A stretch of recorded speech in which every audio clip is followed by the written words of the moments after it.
Hello students, this is Vipasha Gar. आज lecture है हमारा history of modern western art का। कोड है जिसका 402। पिछली पीपीटी में हमारा पिकासो आर्टिस्ट कंप्लीट हो गया है आपका। अब नेक्स्ट टॉपिक है आपका क्लासिसिज्म। ठीक है।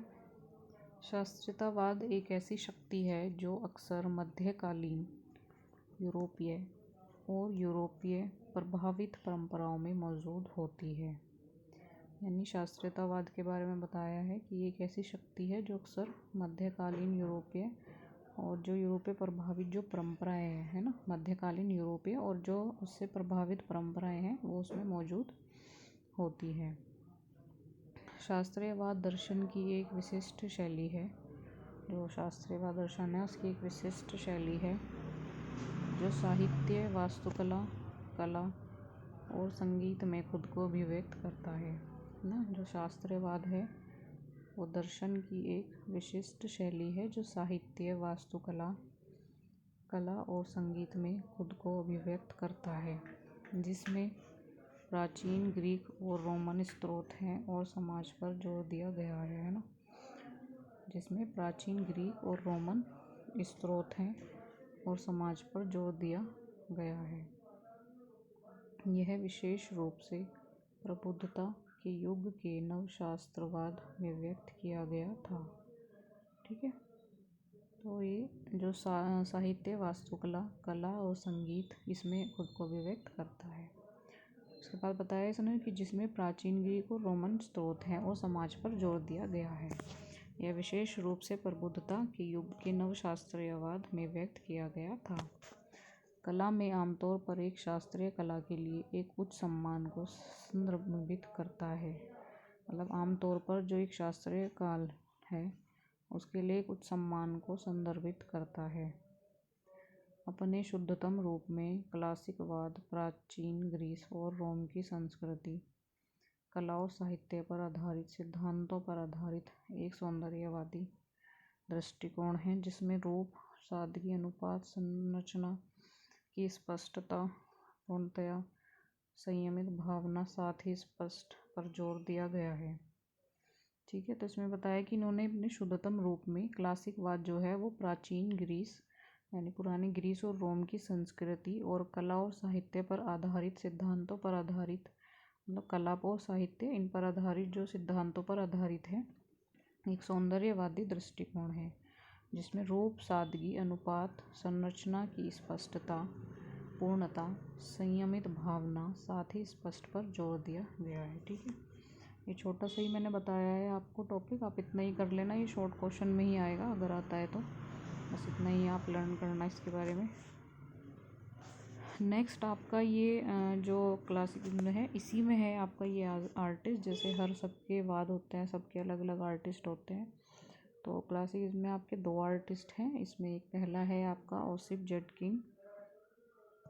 ठीक है। ये ओसिप जेटकिन जी का फोटो है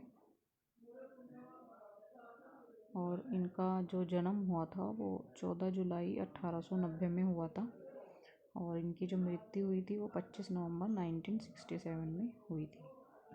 ठीक है। 14 जुलाई 1890 और diet 25 November 1967। Non for sculpture, painting, lithography, है ना। मतलब ये जाने जाते थे किस किस के लिए, एक तो स्कल्पचर के लिए जाने जाते थे, पेंटिंग के लिए जाने जाते थे और ये किसके लिए जाने जाते थे, लिथोग्राफी के लिए। ठीक है। यानी ये स्कल्पचर भी करते थे, पेंटिंग भी और लिथोग्राफी भी। पीरियड्स कौन से मतलब मूवमेंट में थे ये बाद में थे, एक्सप्रेशनिज्म, क्यूबिज्म, एब्स्ट्रैक्ट आर्ट और आर्ट डेको, ये सब इस पे इनके बाद ही है। इसमें नेक्स्ट टॉपिक है अर्ली ईयर्स एंड एजुकेशन।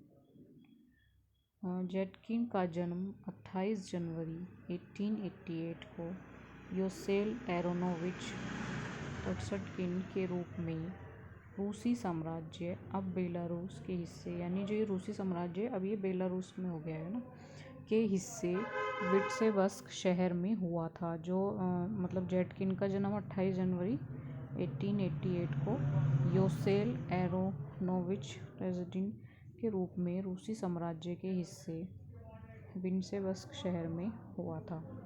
उनका जन्म एक बपतिस्मा प्राप्त यहूदी पिता और जिप्पा ड्वायरा नाम की एक माँ से हुआ था। इनका जो जन्म हुआ था वे एक बपतिस्मा प्राप्त यहूदी पिता और जिप्पा ड्वायरा नाम की एक माँ से हुआ था, जिसके बारे में उन्होंने दावा किया था कि वे स्कॉटिश मूल के हैं, है ना, जिसके बारे में इन्होंने दावा करके बताया था कि ये स्कॉटिश मूल के हैं।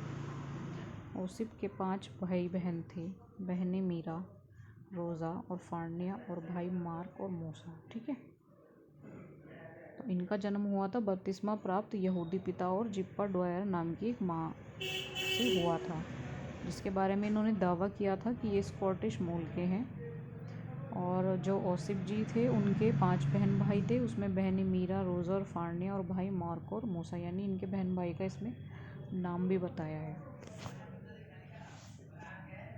15 साल की उम्र में जेटकिन को उनके पिता ने अंग्रेजी और अच्छे शिष्टाचार सीखने के लिए सुंदरलैंड भेजा था। मतलब जब ये छोटे ही थे, 15 साल के ही थे, तो इनके फादर ने इनको अंग्रेजी और अच्छे शिष्टाचार सीखने के लिए सुंदरलैंड भेजा था।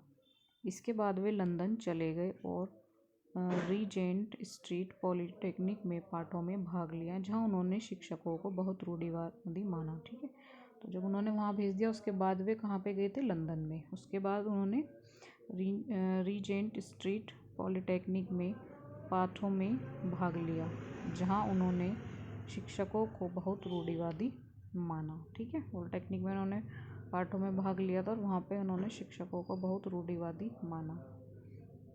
जेटकिन 1910 में पेरिस में बस गए। 1910 में ये फिर पेरिस में बस गए थे। उन्होंने 6 महीने तक इकोले डेस बीक्स आर्ट्स में अध्ययन किया, है ना। 1910 में ये पेरिस में बस गए, वहाँ पर उन्होंने 6 महीने तक इकोले डेस बीक्स आर्ट्स में अध्ययन किया, 6 महीना। उसके बाद 1911 में वे ला रूचे में रहे और काम किया। 1911 में 10 में ये पेरिस में गए थे, फिर 6 महीने इन्होंने बीट्स आर्ट्स में अध्ययन किया। उसके बाद 1911 में वे ला बीचे में रहे और उन्होंने वहाँ पे काम किया। पेरिस में रहते हुए वे क्यूबिस्ट आंदोलन में शामिल हो गए। जब ये पेरिस रहते थे तो वहाँ पे ये क्यूबिस्ट आंदोलन में शामिल हो गए थे।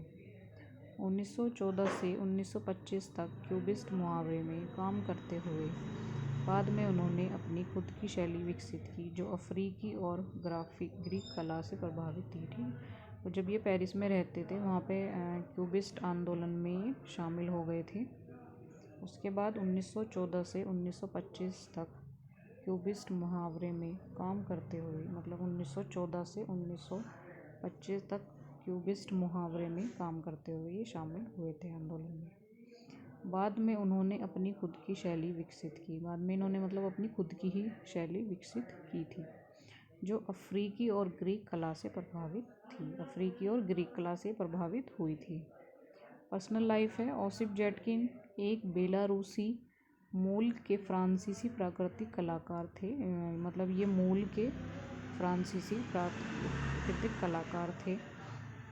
उन्हें मुख्य रूप से एक मूर्तिकार के रूप में जाना जाता है। इन्हें मतलब मुख्य रूप से एक मूर्तिकार के रूप में जाना जाता है, लेकिन उन्होंने पेंटिंग और लिथोग्राफ भी बनाए, है ना। मतलब मेनली इनको मूर्तिकार के रूप में जाना जाता है, लेकिन इन्होंने पेंटिंग और लिथोग्राफ भी बनाए थे। ठीक है, अगस्त 1920 में जेटकिन ने वैलेंटाइन पैक्स से शादी की। ये 1920 है, अगस्त में 1920 में इन्होंने जेटकिन ने वैलेंटाइन पैक्स से शादी की। ये नाम है इनके फियोंसे का, वैलेंटाइन पैक्स। ठीक है, इनसे शादी की थी और ये ब्रैकेट में इनका ईयर लिखा हुआ है, इनका ईयर क्या था।